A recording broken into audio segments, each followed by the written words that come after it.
और आइए इस वक्त हम आपको सीधे बिहार के पूर्णिया लिए चलते हैं नरेंद्र मोदी की रैली में। मंच पर विराजमान सभी वरिष्ठ महानुभाव, आपने लोग के नमस्कार।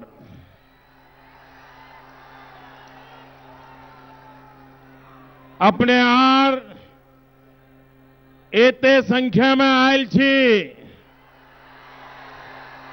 हमार दिल गदगद भई गए। अहाँ सबके सामने आई के हम आपन बहुत सौभाग्य समझते जी। आरो भगवान करे कि यहां सबके दर्शन भेल करे।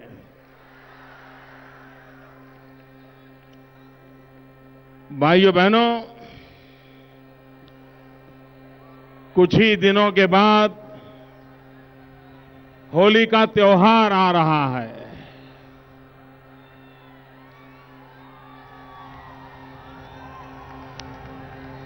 फाग के गुलाल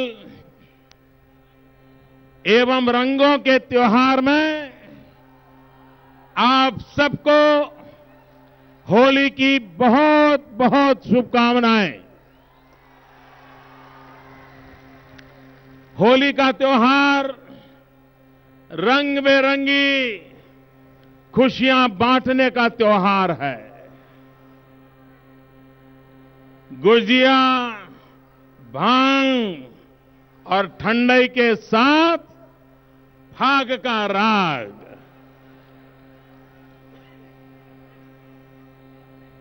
भाइयों बहनों, और होली के साथ साथ पूरे देश में आज बीजेपी का भी रंग चढ़ा हुआ है।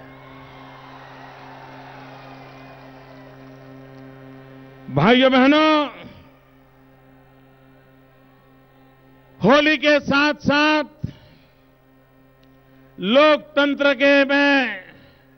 लोकतंत्र का सबसे बड़ा उत्सव, ये उत्सव है चुनाव। होली के साथ साथ देश चुनाव के रंग में भी रंग जाएगा।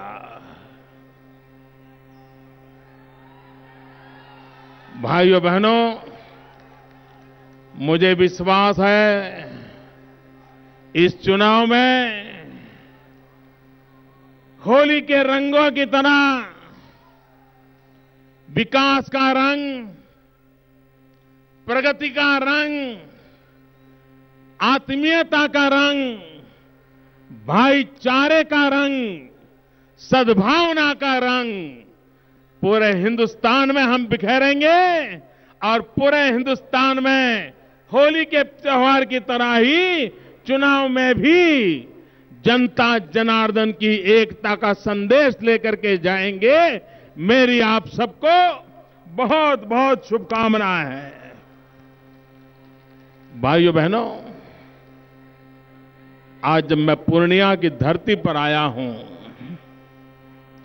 आदि शक्ति स्वरूपा माता पूर्णिया देवी के चरणों में मैं नमन करता हूं, मां को प्रणाम करता हूं। भाइयों बहनों, ये धरती पुराण काल से परिचित धरती रही है। हर युग में कहीं न कहीं इस धरती का जिक्र हुआ है। आजादी के आंदोलन में भी यहां के नौजवानों ने कोई कमी नहीं रखी थी। ऐसी इस धरती को मैं नमन करता हूं। ये वो धरती है जहां सत्यनाथ भादुड़ी, अनूपलाल मेहता, भोला पासवान शास्त्री जी, डॉक्टर लक्ष्मी नारायण सुधांशु जी, बैद्यनाथ चौधरी जी और साहित्यिक जगत में जिनका नाम अमर रहा है, ऐसे फणीश्वरनाथ रेणु और हम सबको प्रेरणा देने वाली इस धरती के महर्षि परमहंस महर्षि मही जी के आशीर्वाद,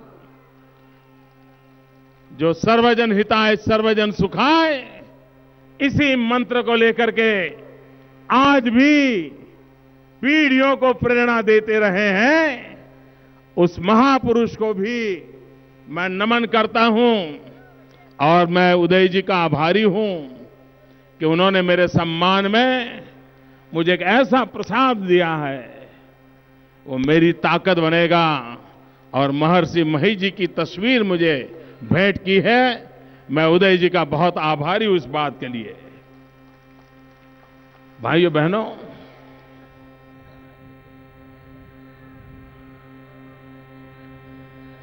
मैं बिहार जब भी आता हूं, मुझे सबसे पहले यहां की जनता जनार्दन को नमन करने का मन करता है, यहां के लोगों को प्रणाम करने का मन करता है। देश में भविष्य में जब इतिहास लिखा जाएगा, 27 अक्टूबर की पटना की घटना को जरूर लिखा जाएगा, लेकिन उन बम धमाकों की मैं बात नहीं करने आया हूं, वो खूनी खेल की चर्चा करने नहीं आया हूं, राजनीति के घिनौने रूप की बात करने नहीं आया हूं। मुझे तो कहना है, बिहार के लोगों की जवाबमर्दी को मैं नमन करता हूं। इन धमाकों के बाद भी न हिले न डिगे, ऐसा दृश्य कभी भी सार्वजनिक जीवन में असंभव है। भाइयों, ये आपके भीतर की ताकत, ये आपका जज्बा और देश बचाने की आपकी संकल्प शक्ति का नतीजा था। और इसलिए मैं बार बार बिहार के लोगों को नमन करता हूं, उनका अभिनंदन करता हूं और उनका गौरव करता हूं, और हिंदुस्तान के हर कोने में जाकर के ये गीत सुनाता हूं, आपके गौरव गान की बात करता हूं, आपकी वीरता की बात करता हूं, आपने जो धैर्य दिखाया उसकी मैं बात करता हूं। भाइयों बहनों, मैं कई दिनों से सोच रहा था कि इतना अच्छा खासा बिहार सरकार में हमारा गठबंधन, इसको तोड़ा क्यों गया। मैं सचमुच में अपने आप को समझा नहीं पा रहा था। मैं बहुत सोचता था, क्या कारण है कि तोड़ दिया।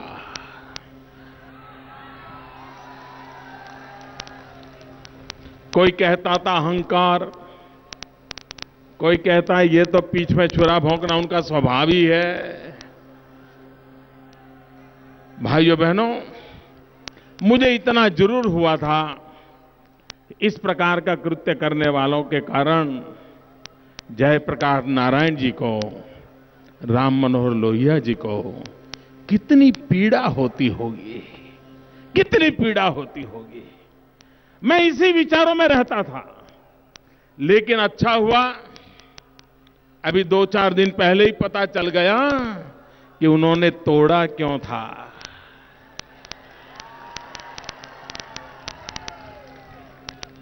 प्रधानमंत्री का सपना उनको सोने नहीं देता था।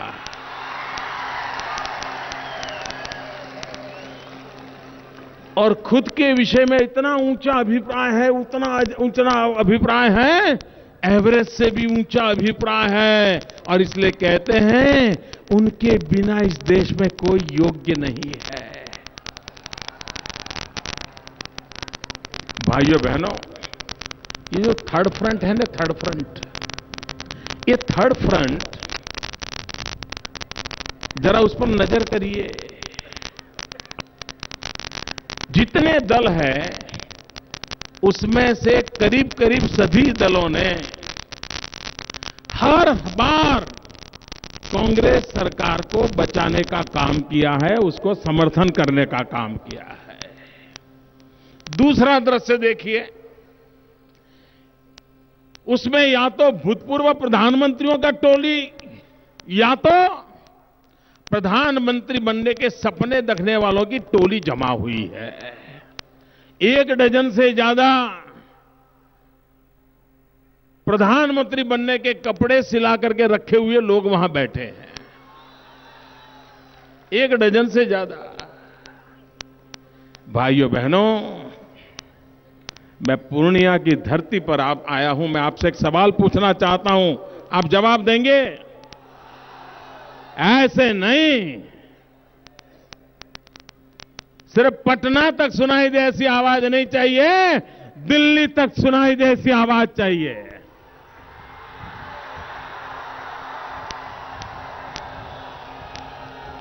भाइयों बहनों, इन दिनों अखबारों में, टीवी में ये थर्ड फ्रंट का बाजा बज रहा है।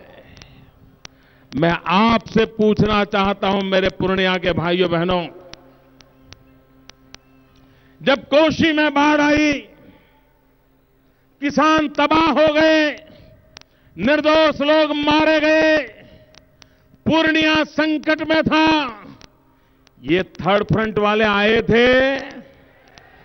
जरा जोर से बोलो, आए थे? उनका नाम तक सुना था? उनकी कोई आवाज सुनाई दी थी? उन्होंने कोई आंसू बहाए थे? कोई संवेदना व्यक्त की थी? कहां गए थे तब जब कोशी में लोग मर रहे थे? तब कहां खो गए थे? और आज चुनाव के लिए निकल पड़े हो? अरे मैं उनको पूछना चाहता हूं, जब गुजरात की धरती पर भयंकर भूकंप आया, ये थर्ड फ्रंट कहां गया था? अभी आसाम के अंदर कत्ले आम हुआ, हिंदू मुसलमान के दंगे हो गए, तब ये थर्ड फ्रंट वाले कहां सो गए थे? सेना के जवानों के सर काट लिए गए थे, ये थर्ड फ्रंट वाले कहां सो गए थे?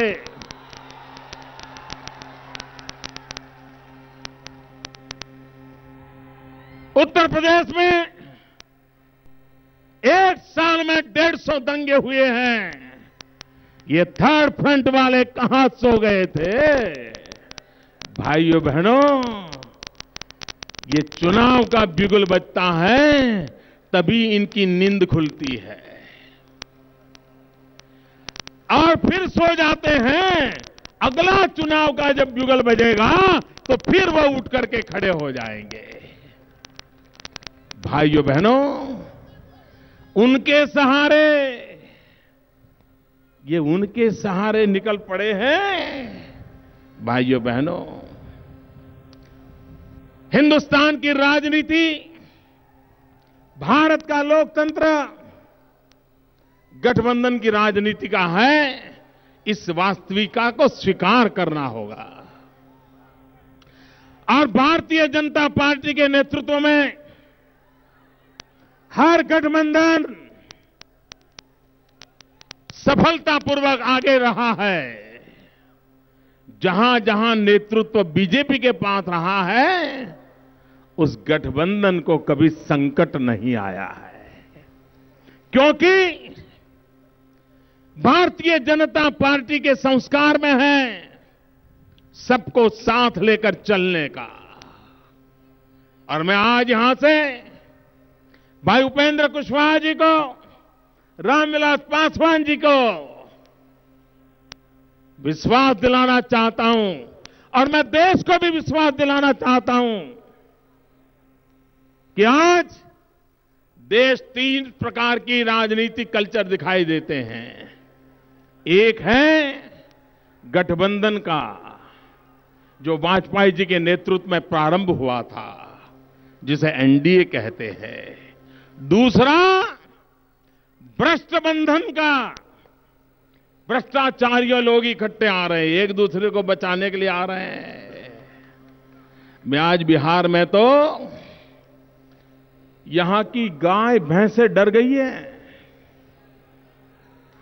बिहार की गाय भैंसें भी डर गई है। उनको चिंता सताने लगी है कि फिर से ये कांग्रेस का और इनका गठबंधन कहीं फिर से हमें चारेस के बिना तो नहीं रख देगा। ये भ्रष्ट बंधन का युग है। तीसरा है लठबंधन का। सारे लाठी में विश्वास करने वाले लोग,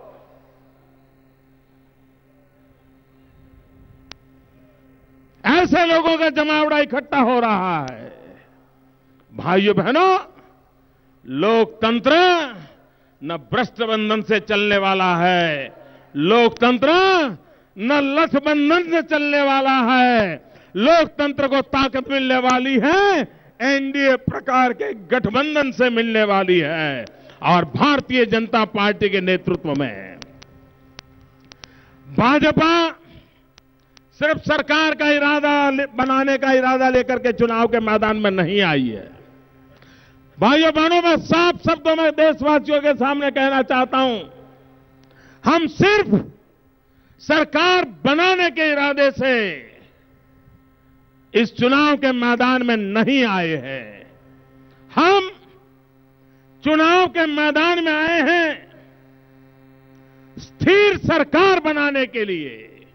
हम चुनाव के मैदान में आए हैं प्रगतिशील सरकार बनाने के लिए। हम चुनाव के मैदान में आए हैं मजबूत सरकार बनाने के लिए। हम चुनाव के मैदान में आए हैं देश को विकास की ऊंचाइयों पर ले जाने के पक्के इरादे के लिए। सिर्फ सरकार बनाना यह हमारा मकसद नहीं है। और इसलिए देशवासियों से मैं एक ही बात मांगता हूं,